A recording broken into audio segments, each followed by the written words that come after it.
Қайырлы күн достар, бүгін сіздермен восточный пирогының сәтті шыққан рецептін бөлісетін боламын. Тестасы өте жұмсақ, битік, карамельный болып қатып қалмайды, және де тестасы толық пісетін рецепт. Менің каналыма тіркелуді ұмытпаңыз, видеоның соңына дейін қараңыздар.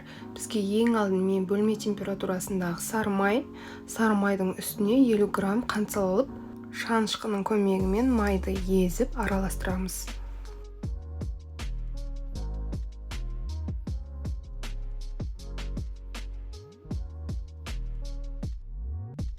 Кішкене араластырғаннан кейін бір жұмыртқаны салып, тағы да шанышқының көмегімен бір келкетіп араластырып шығамыз.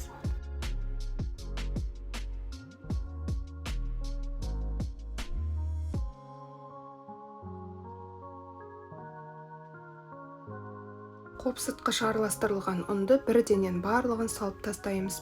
Еліктен өткізген жақсы, тесто жақсы болып көтеріледі.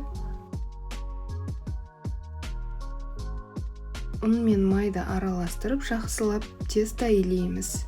Тестамыз өте жұмсақ, әдемі болып шығады.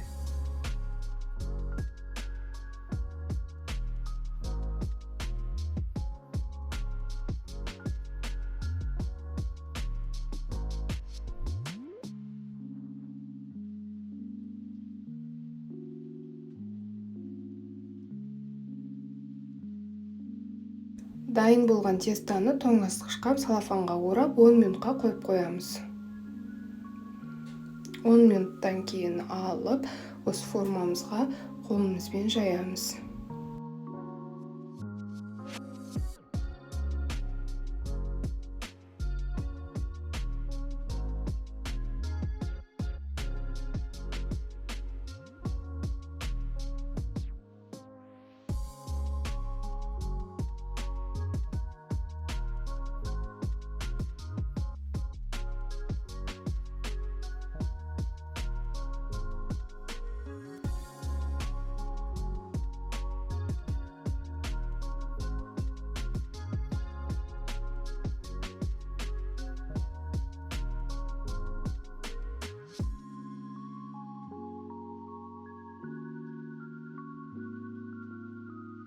Қамырдың барлығын бір келкетіп жаямыз. Одан кейін барып жайып болғаннан кейін шанышқының көмегімен осылай тесіп шықтым.